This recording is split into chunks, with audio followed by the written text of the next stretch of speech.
Você já pensou sobre o que realmente importa na vida? Qual seria a única coisa em que você se agarraria se estivesse a poucos minutos de enfrentar a eternidade? Se você passar por uma experiência de quase morte, sua perspectiva de vida mudará completamente. Nesse momento crítico, nada mais importará para você a não ser uma coisa: Jesus Cristo.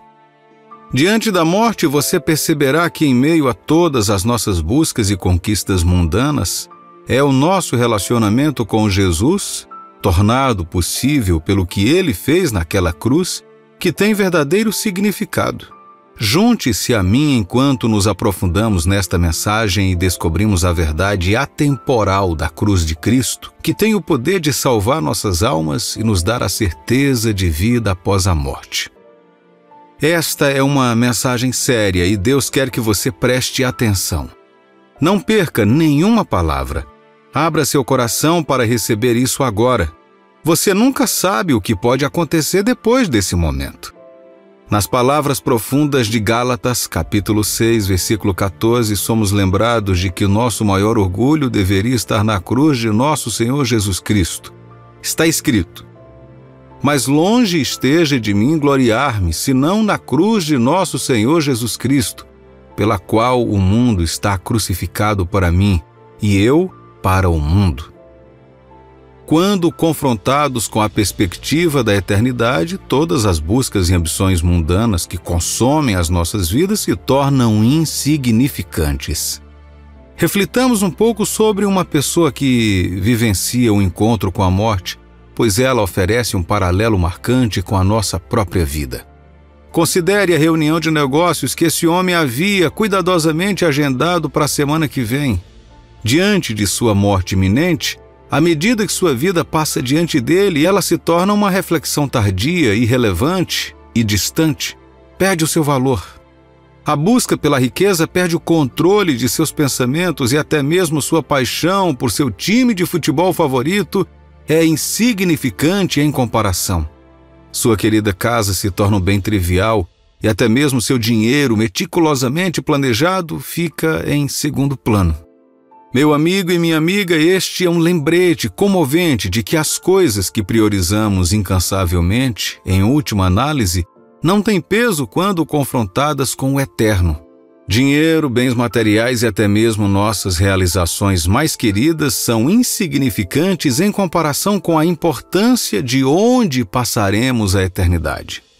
A única coisa que contará é a cruz de Cristo, porque ela desempenhará um papel significativo no local onde você passará a eternidade.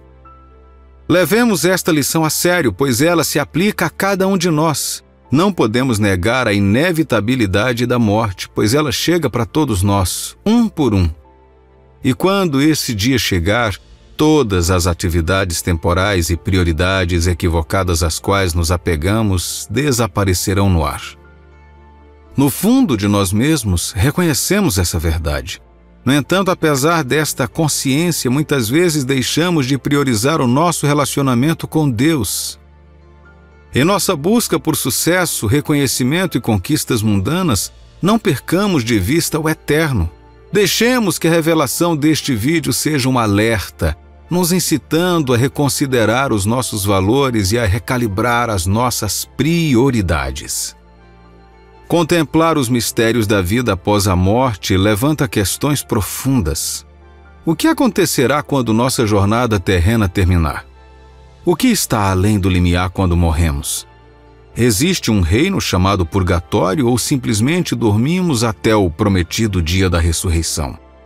Hebreus capítulo 9, versículo 27 fornece uma resposta resoluta, afirmando: e como aos homens está ordenado morrerem uma vez, vindo depois disso o julgamento.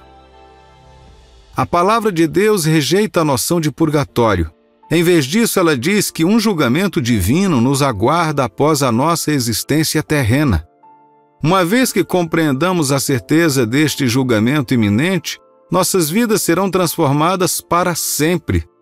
O conhecimento de que um Deus santo e eterno examinará meticulosamente cada aspecto de nossas vidas nos obrigará a viver de maneira diferente. Você sabia que até as próprias palavras que você pronuncia serão analisadas e revisadas? Meu amigo e minha amiga, o julgamento é iminente. Ele está ao horizonte, e neste julgamento um único fator separará os destinos das almas. Em 1 Coríntios capítulo 1, versículo 18, encontramos o tema recorrente da cruz. Pois a mensagem da cruz é loucura para aqueles que estão perecendo, mas para nós que estamos sendo salvos, é o poder de Deus. Ouça essas palavras novamente.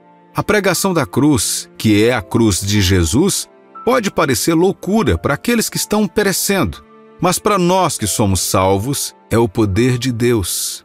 Mais uma vez surge este símbolo da cruz, distinguindo claramente entre aqueles que estão no caminho da destruição e aqueles que estão no caminho da salvação. A cruz de Cristo é o catalisador final para o perdão dos nossos pecados. Sem o que aconteceu naquela cruz e a ressurreição que se seguiu, não teria havido salvação para ninguém.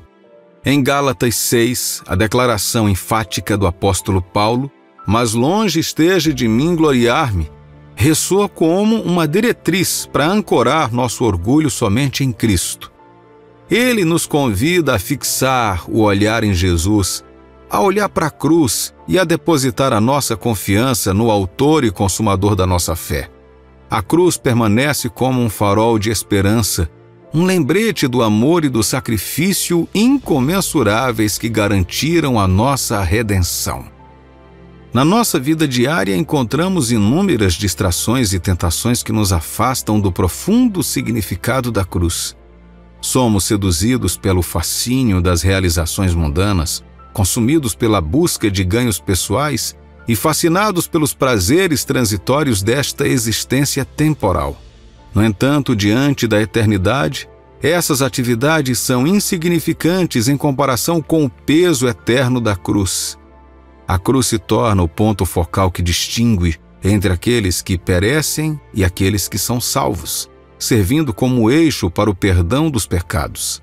À medida que navegamos pelas complexidades da vida, o conselho do apóstolo continua a ser um apelo resoluto para fixarmos os nossos olhos no poder transformador da cruz. Vamos refletir sobre a verdade contida nestes versículos enquanto contemplamos a séria realidade do julgamento e o poder transformador da cruz. Primeiro, no mundo que disputa constantemente a nossa atenção, há uma infinidade de distrações que procuram desviar o nosso olhar da cruz. A sociedade nos incentiva a nos fixarmos em nossa própria bondade, nos incitando a nos orgulharmos de nossas realizações e de nossa autojustiça. Ela defende a autossuficiência e a confiança na própria bondade percebida, perpetuando uma perspectiva distorcida que ignora a verdade mais profunda da nossa condição humana. A sociedade grita em nossos ouvidos: "Veja todo o bem que você fez. Você é uma pessoa gentil e amorosa. Você paga suas contas, apoia sua comunidade e cuida de sua família. Você é moralmente correto e cumpridor da lei. Você é de fato uma boa pessoa." Esta é a mentalidade predominante de muitos no mundo, incluindo os incrédulos. Eles não conseguem reconhecer a sua pecaminosidade inerente às terríveis consequências que os aguardam. Eles não conseguem ver o que Romanos capítulo 3, versículo 23 tenta nos ensinar quando diz: "Porque todos pecaram e destituídos estão da glória de Deus." Ou quando diz também em Romanos capítulo 6, versículo 23, "Porque o salário do pecado é a morte, mas o dom gratuito de Deus é a vida eterna em Cristo Jesus nosso Senhor." Todos pecaram, a Bíblia diz. Todos nós herdamos a natureza do pecado de Adão.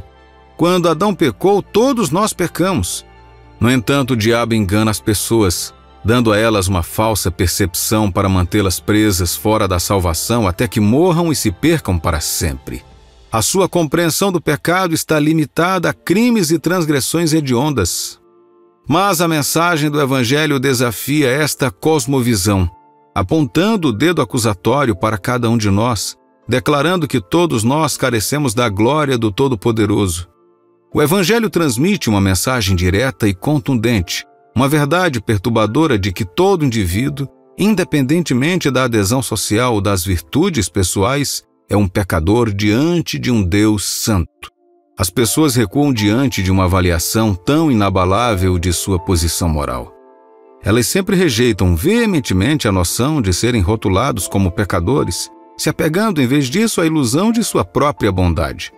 Consequentemente, a mensagem do Evangelho se torna ofensiva e incompreensível para elas e, de certo modo, uma pedra de tropeço, pois não querem abraçar a realidade da sua necessidade de salvação. Tudo isso é visto como tolice, um conceito insignificante e irrelevante que pode ser descartado sem pensar duas vezes. As pessoas podem encontrar consolo em suas realizações, em seus atos de caridade e em sua retidão moral, acreditando que esses atos louváveis são suficientes para garantir sua posição diante de Deus. Elas são seduzidas pelo sussurro enganoso de que a mensagem da cruz é desnecessária, de que podem alcançar a salvação através dos seus próprios esforços e justiça. O mundo ecoa este sentimento, perpetuando a mentira de que a cruz não tem relevância nas nossas vidas. No entanto, devemos resistir a sucumbir a essa falsidade. Devemos aceitar a verdade incômoda de que a nossa própria bondade é insuficiente e que as nossas realizações morais são sombras que desaparecem diante da justiça divina. Somente nos humilhando diante da cruz e reconhecendo a nossa necessidade desesperada de um Salvador, poderemos compreender verdadeiramente a magnitude da graça de Deus e o poder redentor do sacrifício de Cristo. Hoje Deus está falando enquanto você ouve este vídeo. Não se deixe enganar pelo fascínio da justiça própria ou pelas vozes persuasivas deste mundo. Em vez disso, coloque o seu olhar firmemente na cruz, reconhecendo-a como o ponto central do seu destino, onde o amor e a justiça de Deus se cruzam, resultando na sua redenção. A mensagem da cruz pode parecer tola para aqueles que estão perecendo, mas para você, a quem Deus está enviando esta mensagem para ser salvo, ela deveria ser a personificação do poder e da sabedoria de Deus. Outro pensamento preocupante é como existem indivíduos que depositam confiança inabalável em sua própria justiça. Esses fiéis ficam tão consumidos com a percepção de sua santidade que acreditam que merecem um lugar no céu. Eles se consideram indispensáveis para a própria essência do céu, se vangloriando de sua própria bondade diante de Deus. Contudo, é essencial reconhecer que eles se tornaram seguidores da religião, em vez de verdadeiros seguidores de Cristo. Eles se tornaram filhos da religião em vez de filhos de Deus. Vale a pena enfatizar que eles são tão santos aos seus próprios olhos que ousadamente se vangloriam diante de Deus de sua autoproclamada bondade. Um caminho perigoso, reminiscente do fariseu na parábola de Lucas capítulo 18, versículos de 9 a 14. Propôs também esta parábola a alguns que confiavam em si mesmos, por se considerarem justos e desprezavam os outros. 2 homens subiram ao templo com o propósito de orar. Um fariseu e o outro publicano.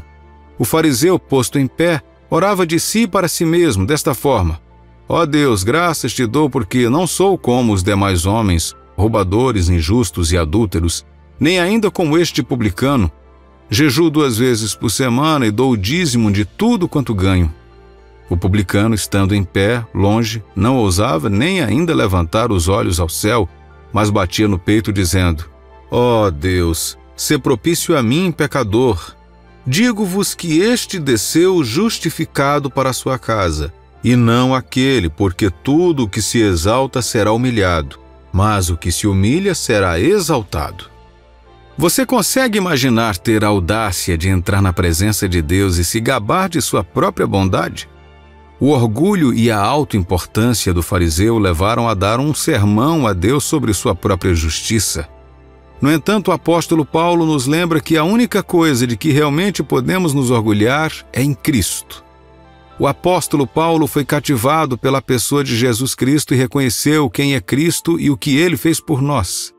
Jesus, o Filho unigênito de Deus, viveu uma vida perfeita e se tornou a propiciação pelos nossos pecados, morrendo a morte de todas as mortes. Isso serve como um poderoso lembrete dos perigos do foco equivocado e da autojustificação. Como mencionamos anteriormente, o mundo e a religião tentam desviar a nossa atenção da cruz e nos incitar a confiar em nós mesmos e na nossa própria bondade. Contudo, devemos resistir a estas tentações e fixar firmemente o olhar na cruz. É através da cruz de Jesus que os nossos pecados são perdoados, as nossas vidas são transformadas e a nossa esperança de salvação é assegurada. Nunca nos gloriemos em mais nada, a não ser no poder redentor da cruz. Ao abraçar a mensagem da cruz, somos libertados das armadilhas da justiça própria e do fascínio de uma mentalidade religiosa. Em vez disso, encontramos a verdadeira liberdade e o caminho para a vida eterna em Deus. Quando confrontados com a realidade da morte e do julgamento, tudo o que importa é se agarrar a Jesus e à cruz. Esta é uma mensagem séria e humilhante, que nos lembra de que a morte é um compromisso que todos devemos cumprir. As posses materiais e as realizações terrenas das quais podemos nos orgulhar serão insignificantes em comparação com o significado da cruz naqueles momentos finais antes de entrarmos na eternidade. Portanto, vamos nos apegar a Jesus como Ele se apega a nós. Naqueles minutos cruciais que antecedem a eternidade, o nome de Jesus é tudo o que importa. Ele é o único caminho para o Pai e a porta de entrada para o reino de Deus. Abrace Jesus como sua tábua de salvação hoje, para que quando chegar o momento de entrar na eternidade, você o faça com paz e alegria, sabendo que sua eternidade está garantida. Você foi abençoado com esse vídeo? Por favor, dê um like e inscreva-se em nosso canal para mais conteúdos abençoados. Sinta-se à vontade para compartilhar seus pedidos de oração nos comentários. Gostaríamos de orar e nos unirmos a você em fé. Por que um Deus cuja natureza é o amor escolheria não salvar certas pessoas? Isso representa uma realidade desafiadora sobre o amor de Deus. Embora ele seja inegavelmente amoroso, ele permanece inflexível na defesa dos seus padrões. É uma crença comum entre os cristãos que a vontade de Deus se estenda a todos, independentemente de sexo, idade ou raça, visando a sua salvação. A Escritura afirma isso em 1 Timóteo, capítulo 2, versículo 4. Ele quer que todos sejam salvos e venham a conhecer a verdade. Esta Escritura reflete claramente o caráter de Deus para com todos na terra. Deus deseja que todos os indivíduos compreendam a verdade sobre Cristo e recebam a salvação, um reflexo da sua natureza amorosa. Agora, por que algumas pessoas parecem incapazes de receber esta salvação? No vídeo de hoje, destacarei 7 tipos de pessoas que podem enfrentar desafios para alcançar a salvação. Em palavras mais claras, 7 pessoas que não podem ser salvas. É fundamental prestar muita atenção, pois muitos de nós podemos não estar cientes de que certos fatores podem dificultar a salvação de algumas pessoas. Encorajo você a assistir esse vídeo na íntegra, participar das orações e receber bênçãos para você, sua família e amigos. Antes de nos aprofundarmos no conteúdo, mostre seu apoio curtindo este vídeo, se inscrevendo em nosso canal e compartilhando este valioso conteúdo pelo menos uma vez. Suas ações contribuem para espalhar o Evangelho, tocar mais vidas e promover o reino de Deus na terra. Querido cristão, é uma verdade preocupante que nem todos neste mundo serão salvos. Esta realidade serve de alerta especialmente para aqueles que frequentam fielmente a igreja. A mera frequência de cerca de 90 minutos aos cultos aos domingos e compromisso de ser membro, o dízimo, as ofertas, ter um nome ou título cristão, falar de maneira cristã ou mesmo ser batizado, não garante a salvação. A Bíblia, em Mateus capítulo 7, versículos 21 e 23, registra a advertência de Jesus sobre o dia do julgamento. Muitos se aproximarão dele, se vangloriando dos milagres feitos em seu nome, mas ele declarará: Nunca vos conheci, afastai-vos de mim, vós que praticais a iniquidade. Esta verdade exorta cada indivíduo a fazer uma introspecção, questionando a sua posição no dia do julgamento, quando devemos prestar contas das nossas vidas. Será que se Jesus voltasse hoje, você seria considerado digno, vestido em sua justiça, permanecendo irrepreensível diante do seu trono? Refletir sobre isso é crucial. Considero você abençoado por estar ouvindo este vídeo em um momento tão significativo. Como 2 Coríntios, capítulo 5, versículo 10 nos lembra. Porque todos nós temos que nos apresentar diante de Cristo para sermos julgados por Ele. E cada um vai receber o que merece, de acordo com o que fez de bom ou de mal na sua vida aqui na terra. Agora vamos considerar 7 tipos de pessoas que não serão salvas. O primeiro grupo de pessoas que Deus não pode salvar são os incrédulos. Mas quem exatamente são os incrédulos? São aqueles que não creem no nascimento, morte, sepultamento e ressurreição do Senhor Jesus Cristo. Segundo a Bíblia, essas pessoas não podem ser salvas. Só existe uma maneira de alcançar a salvação, e é através da fé em Deus. Sem crença, ninguém nunca será salvo dos seus pecados e de Satanás. Na verdade, não há outra maneira de alcançar a salvação, exceto através da fé em Deus e da crença em seu Filho Jesus Cristo. A famosa passagem do livro de João, capítulo 3, versículo 16 diz: Porque Deus amou o mundo de tal maneira que deu seu Filho unigênito, para que todo aquele que nele crê não pereça, mas tenha a vida eterna. Talvez algumas pessoas subestimem a simplicidade do plano redentor de Deus. É por isso que a incredulidade é muito perigosa. O primeiro requisito para a vida eterna é simples: creia e você não perecerá. Em segundo lugar, Deus não pode salvar aqueles que procuram a salvação através de outros meios além de Jesus Cristo. Em João capítulo 5, versículo 40, a Bíblia testifica sobre Jesus, afirmando que alguns se recusam a ir até Ele para o resto da vida. Jesus é o único caminho para o Pai. Ninguém vem ao Pai senão por meio dele. A Bíblia nos diz em Atos, capítulo 4, versículo 12, que não há outro nome dado entre os homens pelo qual possamos ser salvos, senão Jesus Cristo. Nada mais pode salvar uma pessoa. A inteligência, o poder, o dinheiro, a boa aparência ou mesmo os pais ou amigos. Somos salvos apenas pelo sangue de Jesus e sua morte na cruz pagou pelos nossos pecados. Agora, a próxima categoria de pessoas que não podem ser salvas são os hipócritas. Jesus se dirige a eles especificamente em Mateus, capítulo 23, versículo 13. Ai de vós, escribas e fariseus, hipócritas, porque fechais o reino dos céus diante dos homens, pois vós não entrais, nem deixais entrar o que estão entrando. Hipócrita é alguém que finge ser o que não é. Aos domingos eles vestem roupas justas para ir à igreja e levantam as mãos santas a Deus, mas no fim de semana estão nas danceterias como todos os outros. Para esses, a salvação e a vida de fé não significam nada de excepcional. Eles veem a igreja como um centro religioso. Essas pessoas só adoram a Deus para exibição e aprovação pública. Um hipócrita está na igreja, mas não permite que a vida de Cristo encontre expressão nele. Ele pode passar muitos anos na igreja, mas não tem frutos que sustentem a fé que professam. Ele fica na porta, não entra e não permite que os outros entrem. A quarta categoria de pessoas que não podem ser salvas é as dos que são auto-justificados. Em Lucas capítulo 18, versículos de 9 a 14, a Bíblia nos conta a história de um fariseu que confiava em si mesmo, afirmando ser justo, mas que desprezava os outros.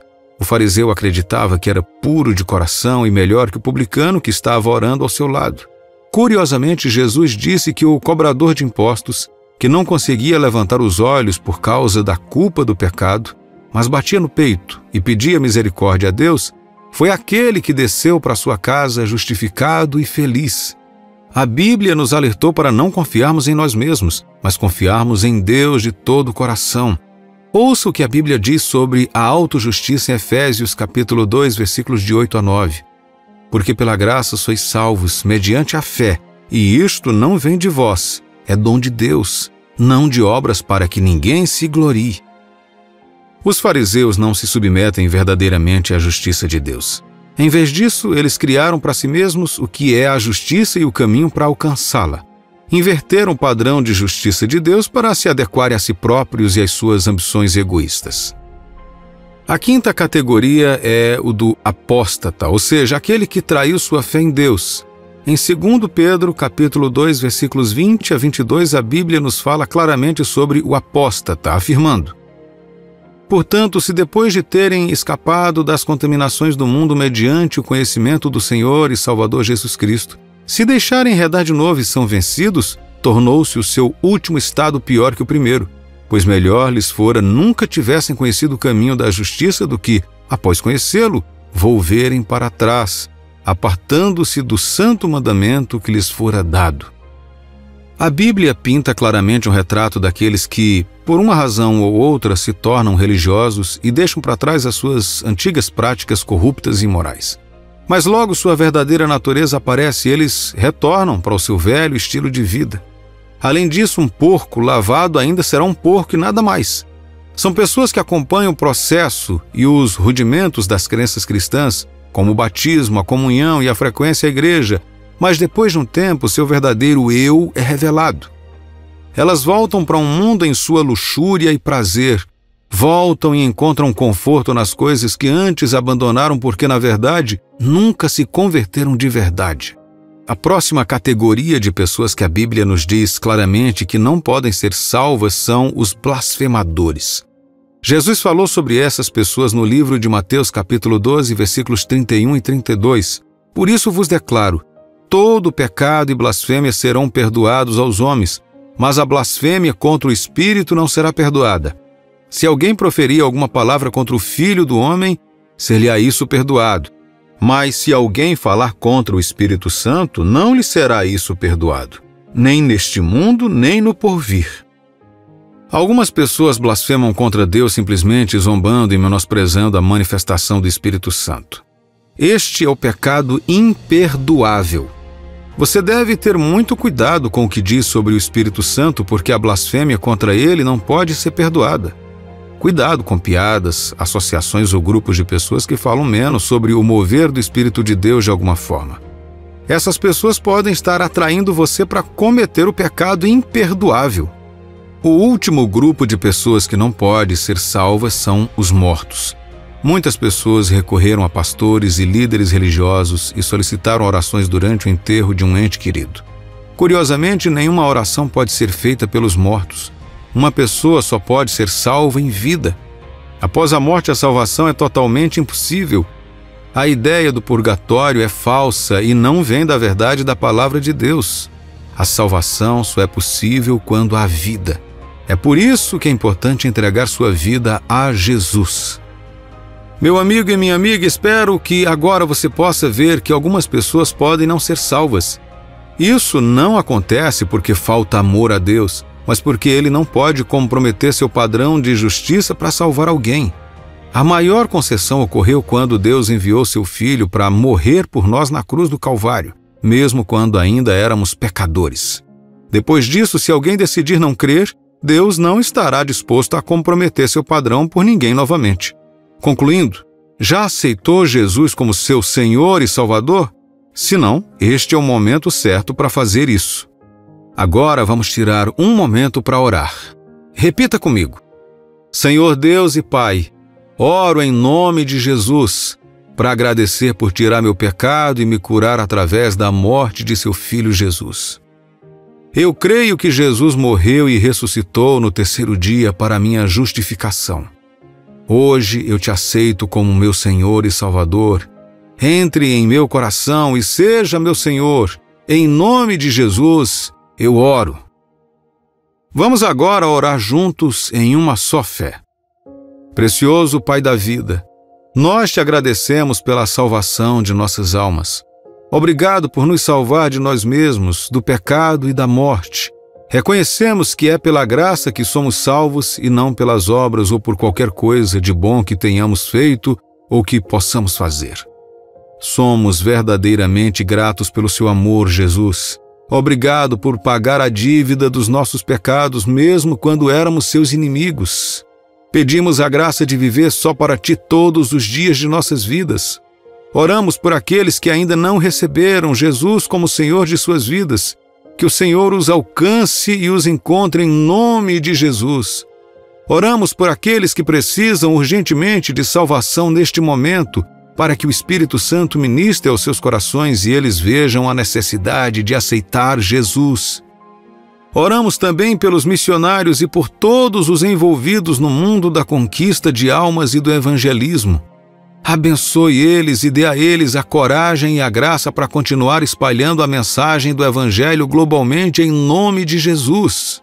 Oramos por nossos entes queridos e famílias que ainda não permitiram que o Senhor entre em suas casas. Que o seu amor seja derramado em seus corações pelo Espírito Santo em nome de Jesus. Obrigado, pois sabemos que quando clamamos, o Senhor sempre ouve. Pedimos tudo isso em nome do nosso Senhor e Salvador Jesus Cristo. Amém. Imagine um poder tão puro que promete proteção contra os poderes mais sombrios conhecidos pelo homem. Essa não é a história de um romance de fantasia. É a realidade que nos é oferecida em Lucas capítulo 10, versículo 19, um versículo tão carregado de autoridade que perturba a própria estrutura da guerra espiritual. Por que isso importa, você pode perguntar? Bem, vamos descascar as camadas desse conflito celestial. Veja, há uma narrativa raramente falada, um diálogo sobre a escuridão que muitos evitam. O reino dos demônios não é um assunto para os tímidos, e ainda assim, ignorá-lo não diminui sua realidade. Na verdade, evitar esse assunto é a maior arma do diabo. Quanto menos sabemos, menos equipados estaremos para combater as forças que buscam a nossa queda. Mas é aqui que a maré muda. Em meio às batalhas e aos sofrimentos da vida, há a promessa de um reino indomável, um reino onde a vitória não é apenas uma possibilidade, mas um resultado garantido. Jesus não falou apenas palavras vazias quando declarou a autoridade que nos foi dada sobre o diabo. Ele estava estabelecendo o plano para um triunfo eterno. Considere as histórias antigas, as sagas de profetas como Daniel, que previu as escaramuças e conflitos dos últimos dias. Esses não são apenas textos antigos, são como um toque de trombeta para guerreiros da luz. O cansaço que você sente, a sensação de estar sitiado, tudo faz parte dessa história. Mas o mesmo acontece com a vitória iminente. Um triunfo tão absoluto que todo domínio sob o céu reconhecerá a soberania do Altíssimo. Essa mensagem não é apenas para a alma cansada, é para a mente curiosa, o espírito que busca e o coração endurecido. É para os jovens que navegam no mundo repleto de sinais confusos e para os idosos que viram o pêndulo oscilar do desespero para a esperança. É uma história tão antiga quanto o tempo, mas tão fresca quanto o orvalho da manhã, a história de um reino eterno que nos convida a ser mais do que meros espectadores. Então, enquanto você está na linha de frente da decisão, lembre-se disso. O poder concedido a você não é apenas um versículo para recitar, mas uma verdade para incorporar. As batalhas que enfrentamos são reais, mas a armadura que nos foi dada também é. É a hora de sair das sombras e entrar na luz, para reivindicar a promessa que tem o poder de perturbar o submundo. Não vamos apenas ler as palavras, vamos vivê-las. Não vamos apenas ouvir a história, vamos fazer parte dela. Pois no final das contas não se trata apenas de conhecer um versículo que os demônios temem. Trata-se de abraçar uma realidade onde, apesar do caos, somos mais que vencedores. Esse é o seu convite para se juntar às fileiras, para fazer parte de uma narrativa que vem se desenrolando desde o início dos tempos. A questão não é apenas você crer, mas sim, você está pronto para cumprir a promessa? O cenário está montado, as linhas estão traçadas e o roteiro é seu para escrever. Bem-vindo à história de uma vida. Bem-vindo ao caminho da vitória. Jesus, em sua infinita sabedoria e amor, concede a seus seguidores um poder tão completo e profundo que os próprios demônios tremem à sua menção. Veja o que disse Jesus em Lucas capítulo 10, versículos 18 e 19. Eu via Satanás caindo do céu como um relâmpago. Eis aí vos dei autoridade para pisar de serpentes e escorpiões e sobre todo o poder do inimigo, e nada, absolutamente, vos causará dano. Considere a metáfora das serpentes e dos escorpiões. Estas não são apenas criaturas da terra, mas símbolos dos ataques venenosos e cruéis que enfrentamos na vida. No entanto, aqui estamos nós não como vítimas, mas como conquistadores com a capacidade de espezinhar essas ameaças. É uma imagem vívida de vitória e domínio, um testemunho da autoridade que detemos. Essa autoridade não tem a ver com arrogância ou glória pessoal. É uma confiança sagrada, um presente daquele que venceu a morte e o inferno. Não exercemos esse poder com orgulho, mas com uma postura de humildade e fé. Não é a nossa força, mas a dele que quebra as correntes do inimigo. Esse poder nasce da rendição e da fé naquele que promete que mesmo as portas do inferno não poderão prevalecer contra a sua igreja. O diabo, o pai da mentira, é um mestre do engano. Ele sussurra dúvidas, semeia medo e blefa sobre seu poder, mas o maior medo dele é você. Sim, você, andando na plenitude da autoridade que Deus lhe deu. Suas táticas não são páreo para a verdade que reside dentro de você. No momento em que você percebe a extensão do seu poder, a influência dele desmorona. Isso não é apenas teologia ou história, é sobre sua história, suas batalhas, sua vitória. Imagine enfrentar as tempestades da vida não com medo, mas com a confiança inabalável de que você é apoiado pelo próprio céu. Olhe para si mesmo de maneira firme, não porque você é invencível, mas porque é fortalecido por aquele que é. Essa é a sua herança, a sua identidade, a sua arma. Ao longo da vida, lembre-se de Lucas 10:19. Deixe que fique gravado em seu coração um lembrete constante do poder que você carrega. Deixe que isso transforme sua perspectiva, transformando o medo em fé e a derrota em domínio. Você não está apenas sobrevivendo, você está prosperando, avançando e conquistando. Você é um farol de esperança em um mundo desesperado por luz, um testemunho do poder de uma vida entregue a Deus. Então, levante-se, guerreiro da luz. Tome sua posição. A batalha é acirrada, mas a vitória já é sua. Ande nessa verdade, espalhe essa esperança e observe enquanto o reino das trevas treme com o avanço do reino da luz. Essa é a sua vocação, o seu chamado, o seu destino, o seu momento. Abrace isso com coragem, com alegria e com uma confiança inabalável naquele que te chama de seu. Pois nele você é mais que vencedor. Você é um vencedor e em nome de Jesus pisará serpentes e escorpiões e nada te causará dano algum. Esse é o versículo que os demônios temem, a promessa que eles não podem superar e a verdade que liberta os cativos. E é seu, agora e para sempre. Imagine estar em um campo de batalha, o ar denso de tensão, um inimigo invisível espreitando em cada sombra. Este não é um campo de batalha qualquer, é a arena da sua vida, onde todos os dias há uma batalha entre a luz e as trevas. Mas aqui está a diferença. Você não é apenas um soldado, você é um vencedor, um conquistador armado com a promessa tão firme que as próprias legiões das trevas fogem com sua proclamação. Essa promessa aninhada nas páginas das Escrituras não é mera palavra, mas uma declaração de proteção e autoridade divina. É a certeza de que, embora caminhe pelo vale da sombra da morte, você não está sozinho nem indefeso. Você está equipado com o poder que o diabo, com toda a sua astúcia e engano, deseja desesperadamente manter fora do seu alcance. Por que, você pode perguntar, este versículo é tão temido pelas forças das trevas? É simples. Esse versículo é um espelho que reflete a magnitude do poder investido em você através da fé.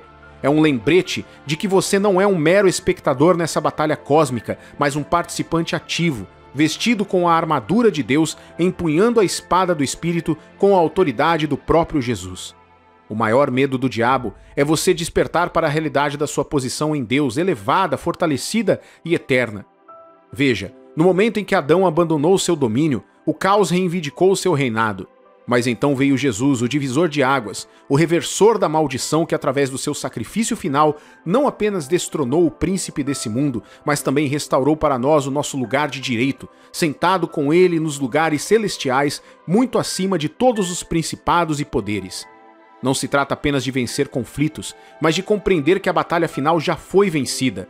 Seu papel? Permanecer firme, crer e garantir a vitória que já é sua. É sobre reconhecer que você não está lutando pela vitória e sim partir da vitória. A derrota do inimigo não é um acontecimento pendente, é um fato histórico e sua autoridade em Cristo é o selo desse veredito. Considere a história de um boxeador campeão que após uma batalha feroz no ringue reivindica a vitória e o prêmio. A atenção, a glória, a recompensa, tudo dele. No entanto, ao voltar para casa, ele entrega o prêmio à sua esposa, fazendo dela a mais que vencedora. Ela não deu um soco, mas compartilha do triunfo. Essa é a imagem do nosso relacionamento com Deus. Ele travou a batalha, reivindicou a vitória e então se voltou para nós com amor nos olhos e disse: essa vitória é sua. Meu amigo e minha amiga, é hora de você se livrar do medo, da intimidação, das mentiras que te manteve cativo. A verdade é que o diabo já está derrotado e você, através de Cristo, recebeu autoridade sobre todos os seus planos. Nenhum demônio, nenhuma escuridão, nenhum poder do inferno pode resistir à autoridade que você carrega em nome de Jesus. Ao navegar pelos desafios e provações da vida, lembre-se disso. Você não está lutando sozinho, nem está travando uma batalha perdida. Você é mais que um vencedor por meio daquele que te amou. Abrace e viva nessa verdade e observe enquanto as fortalezas do inimigo desmoronam sob o peso da sua fé. Deixe essa mensagem acender um fogo dentro de você, uma confiança sagrada que te impulsiona para frente, destemido pelas ameaças do diabo, inabalável pelo caos do mundo. Mantenha-se firme e deixe a luz desta verdade perfurar a escuridão. Você é filho de Deus, portador de sua promessa, e nenhuma força do inferno pode diminuir o poder que você exerce em seu nome. Esse é o versículo, a verdade, a promessa que os demônios não querem que você saiba. Mas agora você sabe, e com esse conhecimento, vá em frente e reivindique a vitória que é sua por direito. Como um policial que sem força pessoal pode parar um mar de carros apenas com um gesto, nós também podemos parar a escuridão e declarar: chega! Ao exercermos essa autoridade, não nos deixemos influenciar pelo volume do caos mundial, mas sejamos firmados pela confiança silenciosa do nosso poder dado por Deus. Não vamos apenas ler Efésios 6:10, mas incorporá-lo, sendo fortes não em nós mesmos, mas no Senhor e na força do seu poder. Pois não se trata de quão ferozmente lutamos, mas sim da força inatacável que temos. Envolva-se com a palavra, envolva-se em oração, envolva-se em amar as pessoas ao seu redor. Deixe a luz dentro de você brilhar tão intensamente que as sombras não terão onde se esconder. E ao fazer isso, convide outras pessoas para participar dessa grande aventura. Compartilhe a esperança, compartilhe a vitória e vamos ver o reino das trevas desmoronar sob o peso do amor inabalável de Deus. E à medida que você avança, armado com esse conhecimento, lembre-se, você nunca está sozinho. Deus, o Todo-Poderoso, está com você. O Espírito Santo te guia e a palavra ilumina seu caminho. Então, marche, alma corajosa, pois a vitória já é sua. E ao viajar por essa vida, mantenha esse segredo divino perto do seu coração, usando isso com sabedoria, coragem e amor. Se essa mensagem ressoa em você, se você sente a agitação de um guerreiro dentro de si, então recomendo que você curta, se inscreva no canal e comente neste vídeo. Compartilhe suas histórias, suas batalhas e suas vitórias. Muitas vezes ouvimos o ditado: o que vale é a intenção. Embora isso possa algumas vezes ser verdade, nem sempre é o caso. Como nos lembra a escritura de Jeremias, o coração é enganoso e perverso mais do que todas as coisas. Só porque alguém tem boas intenções não significa que suas ações sejam sempre puras e honestas. Dar presentes pode ser uma coisa linda, é uma forma de demonstrar amor, apreço e gratidão. No entanto, quando os presentes são dados com restrições ou por culpa, egoísmo ou controle tóxico, é importante parar e avaliar a situação. Você tem o direito de estabelecer limites e proteger seu bem-estar espiritual.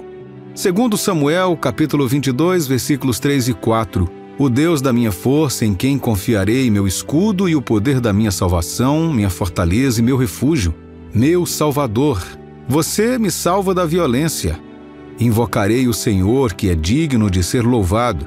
Assim serei salvo dos meus inimigos.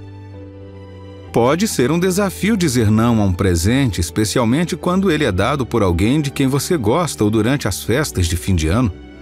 Mas é essencial lembrar que você não precisa aceitar nada que o incomode ou que afete seu espírito e o faça pecar. Aceitar um presente que vem de um lugar de dor ou abuso nunca é necessário. Como filho de Deus, você não deve explicações a ninguém, mas pode simplesmente dizer: obrigado pela ideia, mas não posso aceitar este presente. Você também pode aceitar o presente na frente da pessoa que te deu e devolvê-lo, trocá-lo ou doá-lo posteriormente. Lembre-se de que o seu bem-estar espiritual é mais importante do que o seu bem-estar físico. Não há problema em priorizar a si mesmo e estabelecer limites que protejam sua saúde mental. Você é digno de amor, respeito e relacionamentos saudáveis. Portanto, da próxima vez que você se perguntar se deve aceitar um presente, lembre-se disto. Você tem o poder de dizer não. Você tem o direito de proteger seu bem-estar emocional. E o mais importante, você é amado e valorizado independentemente dos presentes que recebe. Veja, nem todo presente é uma bênção, e alguns deles podem até ser enviados pelo próprio diabo. No livro de Tito, capítulo 1, versículo 15, a Bíblia diz: para os puros todas as coisas são puras, mas para aqueles que estão contaminados, incrédulos, nada é puro.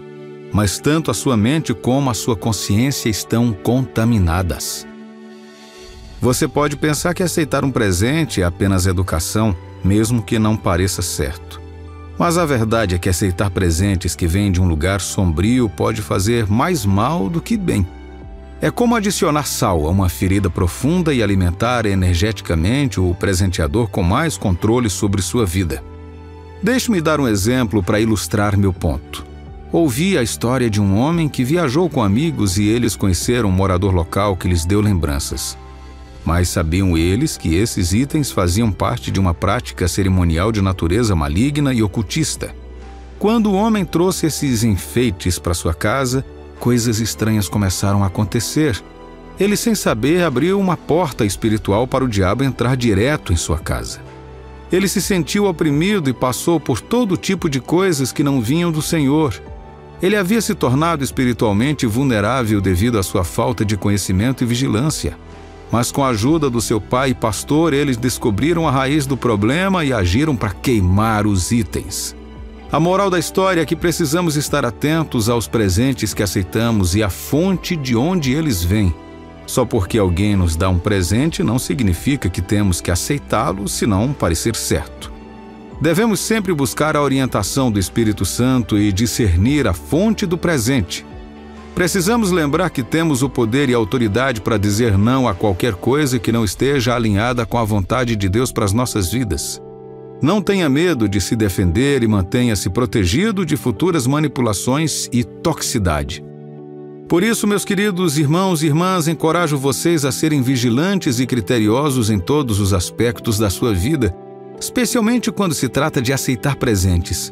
Busque sempre a verdade e confie no Senhor para guiá-lo no caminho certo. Continue abençoando e seja uma bênção para os outros. Meus queridos irmãos e irmãs em Cristo, esta mensagem que tenho para vocês é uma mensagem de cautela, de vigilância, de conscientização. Pare de aceitar todos os presentes das pessoas porque alguns deles são enviados pelo próprio diabo. O diabo pode usar objetos, lembranças ou até filmes de aparência inocente para ter acesso à sua casa, à sua vida e à sua família. Deixe-me compartilhar com você um testemunho poderoso. Um pastor e seu pai estavam em uma viagem missionária a um país estrangeiro. Eles receberam presentes dos moradores locais, incluindo alguns itens estranhos. Eles não se importaram com isso até que tentaram queimá-los.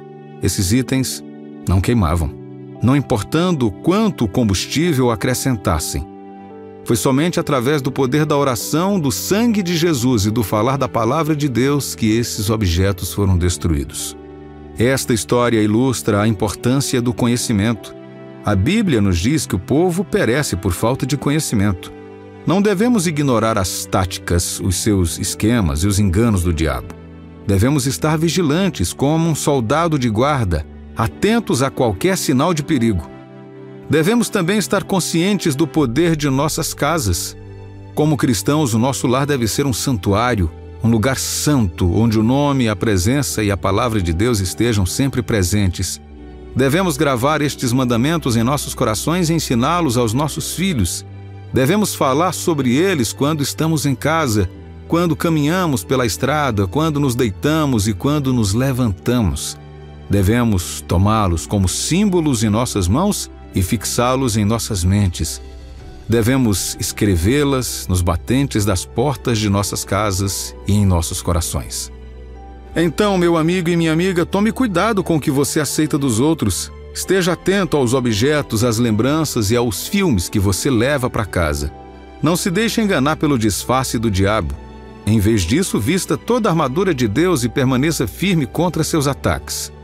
Você é filho de Deus e maior é aquele que está em você do que aquele que está no mundo. Agora, não me interprete mal. Adoro receber presentes como qualquer pessoa, mas tive que aprender a me controlar. É uma sensação ótima saber que alguém pensou em você e quis mostrar o seu amor e apreço. No entanto, nem todos os presentes são criados iguais. Na verdade, alguns deles podem ter sido enviados pelo próprio diabo. As nossas casas devem ser um santuário, um lugar onde a palavra de Deus é elevada e vivida. Precisamos estar vigilantes sobre as coisas que permitimos entrar em nossas casas, incluindo os presentes que recebemos. Só porque alguém nos dá algo não significa que temos que aceitá-lo. Precisamos ter discernimento e nos perguntar: este presente vem de um sentimento de amor e bondade ou há algo mais por trás dele? Como cristãos, precisamos ser honestos conosco mesmos e avaliar o propósito de cada presente que escolhemos dar ou receber. Não podemos simplesmente aceitar cada presente que surge em nosso caminho sem considerar os motivos por trás dele. Precisamos estar cientes de que, às vezes, os cordões presos a um presente podem ser ainda mais caros do que o presente em si. É por isso que, assim como fechamos e trancamos as portas físicas de nossas casas, precisamos fazer a mesma coisa espiritualmente. Precisamos ser sóbrios, equilibrados e autodisciplinados. Precisamos estar sempre alertas e cautelosos porque o diabo está sempre procurando maneiras de nos enganar. 1 Pedro, capítulo 5, versículo 8, nos lembra que o nosso inimigo, o diabo, ronda como um leão que ruge, com muita fome, procurando alguém para devorar. Então, meu amigo e minha amiga, encorajo você a avaliar cada presente que receber. Não aceite isso cegamente. Olhe para dentro e analise de onde vem. Ele vem de um espaço de amor incondicional ou é uma forma manipuladora e pouco saudável de fazer as pazes? Lembre-se, nem todos os presentes são iguais e cabe a nós discernir quais são verdadeiramente de Deus e quais são enviados pelo inimigo. Lembremos que nosso lar deve ser um lugar de paz, serenidade e alegria. Vamos elevar a palavra de Deus em nossos lares e estar atentos aos dons que permitimos. E estejamos sempre em guarda contra as maquinações do diabo. Espero que esta mensagem tenha inspirado você a ter mais discernimento nos presentes que dá e recebe. É fácil se deixar levar pela emoção de receber presentes, mas precisamos ter cuidado com o que aceitamos. O diabo é astuto e usará todos os meios necessários para se firmar em nossas vidas. Ele sabe que se conseguir que aceitemos presentes que não são de Deus, então ele poderá usar esses presentes como uma forma de nos manipular e controlar. Pense nisso por um momento. Quando alguém lhe dá um presente, será que você automaticamente assume que é de Deus? Você reserva um tempo para orar e buscar a sabedoria de Deus antes de aceitar o presente? Ou você simplesmente aceita porque é um presente e não quer ofender quem o deu? É importante lembrar que nem todo presente vem de Deus. O diabo usará presentes como forma de obter acesso a nossas vidas e o usará para tentar nos enganar. Ele usará isso para tentar nos desviar e fazer com que comprometamos a nossa fé e para tentar enfraquecer a nossa determinação. Precisamos pedir sabedoria e orientação a Deus e estar dispostos a dizer não aos presentes que não vêm dele. Precisamos lembrar que o diabo é um mentiroso e enganador e ele usará todos os meios necessários para ganhar uma posição segura em nossas vidas. Quando se trata de nossas famílias, precisamos estar especialmente vigilantes. O diabo sabe que se conseguir perturbar nossos familiares, poderá perturbar toda a nossa vida.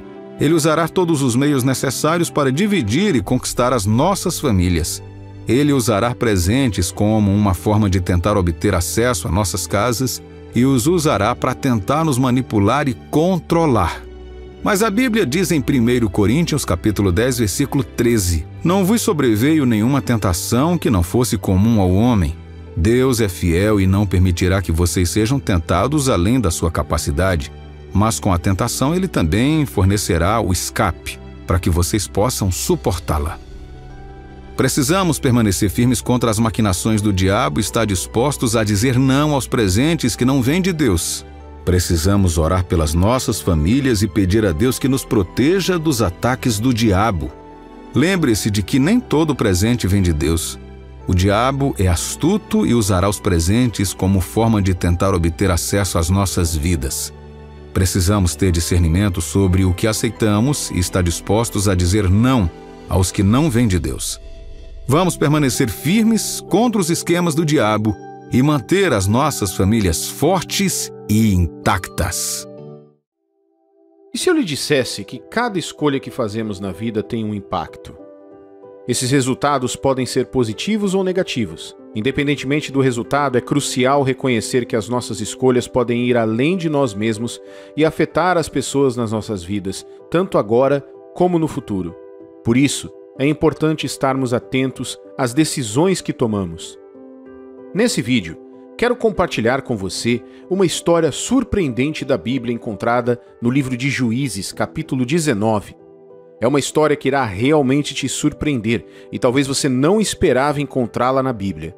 Também falarei sobre 2 lições importantes que podemos aprender com essa história. Antes de continuarmos, preciso mencionar que este vídeo pode não ser adequado para crianças e pode trazer à tona memórias difíceis de experiências passadas com qualquer forma de abuso sexual. No entanto, acreditamos que as lições compartilhadas serão uma fonte de grandes bênçãos para você e para aqueles que te rodeiam. Vamos começar. No livro de Juízes, dos capítulos 19 ao 21, a Bíblia conta uma história triste sobre um homem e sua concubina. Tudo começa em Juízes capítulo 19, versículos 1 ao 3. A história é assim. Havia um levita que morava em uma área remota na região montanhosa de Efraim. Ele tomou uma esposa de Belém de Judá. Infelizmente, essa esposa foi infiel e o deixou, para voltar para a casa de seu pai em Belém, onde permaneceu 4 meses. O levita, sendo um marido responsável, decidiu ir atrás dela para falar com ela gentilmente e trazê-la de volta. Ele levou seu servo e alguns animais para a viagem. Quando chegaram, a esposa o levou para a casa do pai, e o pai dela ficou feliz em vê-lo. O pai insistiu para que ficassem, e eles acabaram passando 3 dias ali, comendo, bebendo e dormindo. Por causa da hospitalidade do pai, eles adiaram o retorno a Efraim.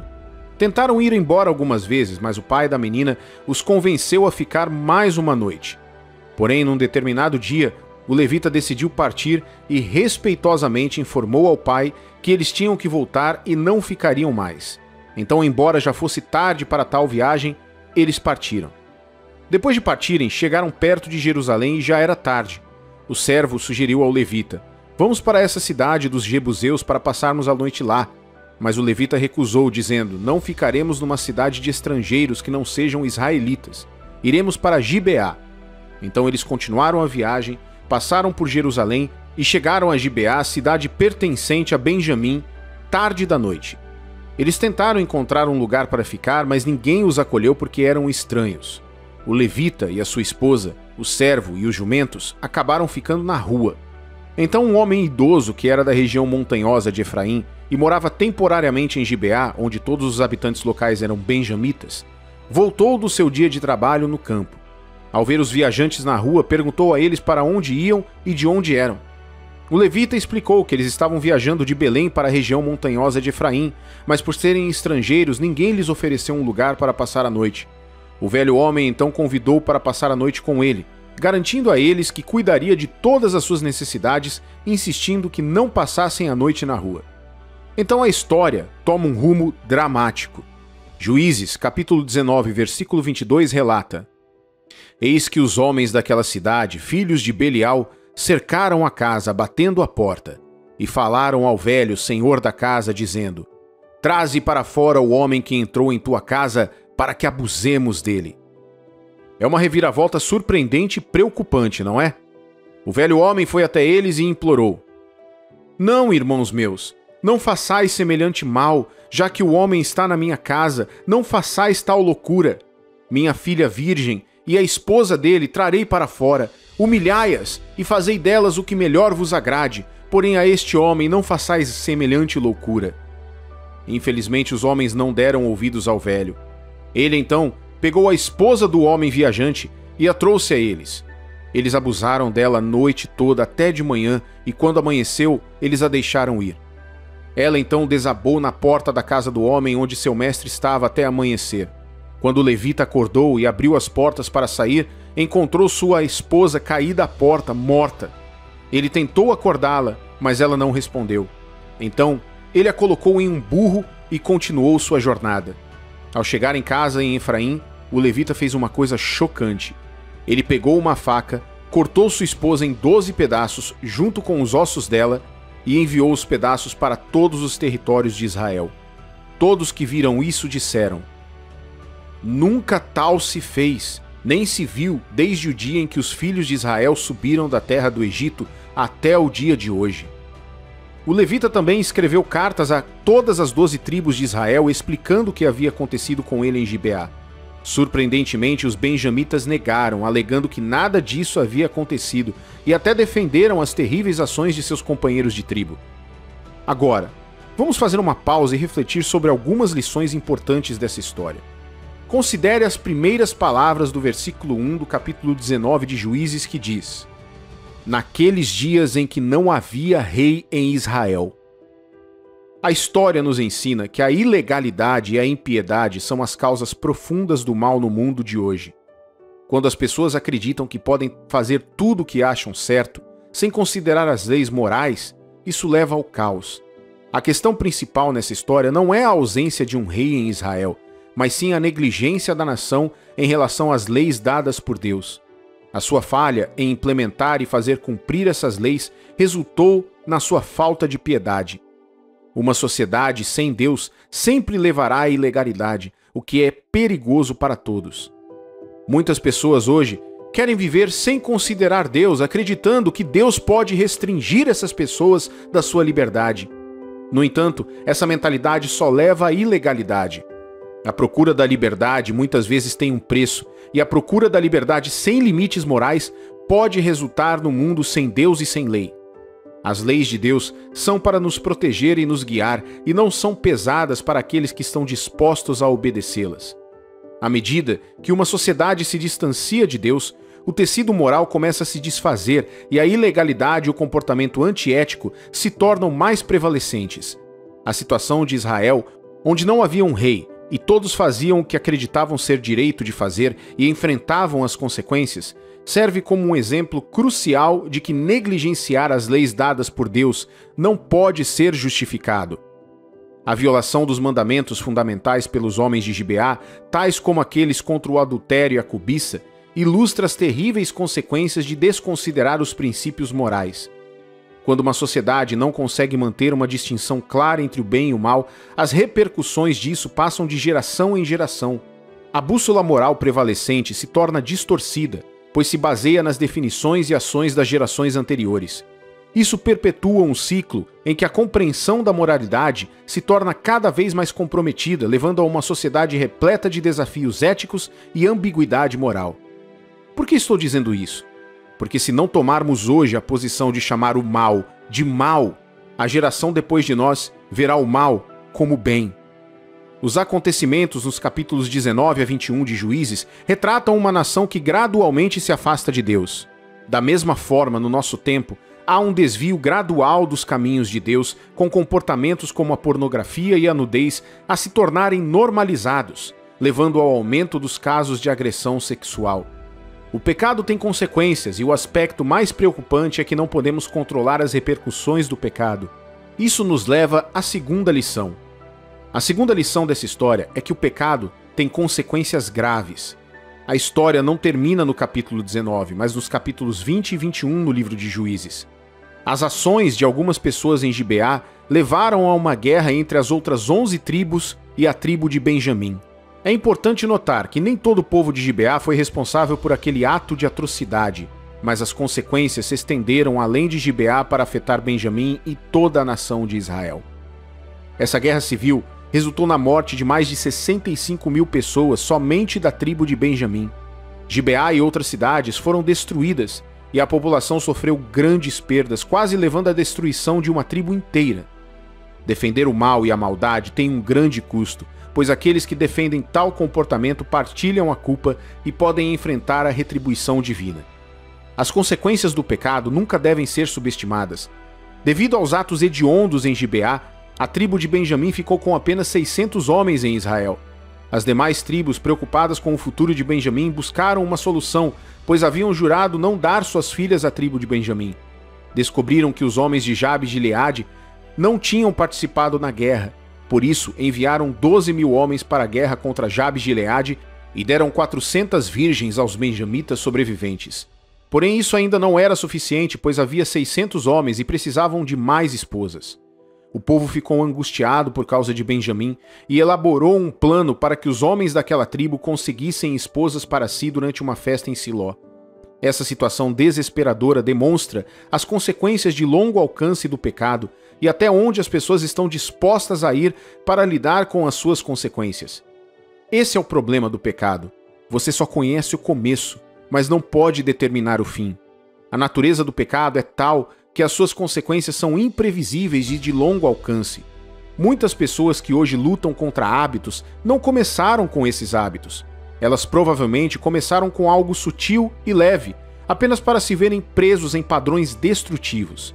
O que começou como uma violação e abuso aumentou até o assassinato da esposa do levita, depois levou à morte de muitos israelitas na guerra com a tribo de Benjamim e, por fim, resultou na morte de mais de 65 mil benjamitas. Além disso, levou à morte dos homens de Jabes de Gileade e até mesmo ao sequestro de jovens que participavam da festa de Siló. Meu amigo e minha amiga, quando você sente uma inspiração do Espírito Santo para interromper uma ação errada, é importante atender a essa inspiração e reconsiderar suas decisões. Mesmo comportamentos aparentemente inofensivos, como ver imagens pornográficas leves na internet, podem levar a ações mais sérias, como a masturbação, fornicação, adultério e coisas ainda piores. É crucial estar atento às suas decisões e ações, pois as consequências do pecado podem ser graves e difíceis. Encorajo você a ser cuidadoso e atencioso em suas escolhas e a estar ciente da natureza enganosa da tentação. As repercussões do pecado não são apenas consequências terrenas, mas também a separação espiritual de Deus. Assim como Isaías, capítulo 59, versículos 1 e 2 declara: Eis que a mão do Senhor não está encolhida para que não possa salvar, nem surdo o seu ouvido para não poder ouvir, mas as vossas iniquidades fazem separação entre vós e o vosso Deus, e os vossos pecados encobrem o seu rosto de vós para que não vos ouça. Portanto, é importante estarmos cautelosos e atentos para evitar cair nas armadilhas do pecado e abrir a porta para o diabo causar estragos em nós ou nas pessoas ao nosso redor.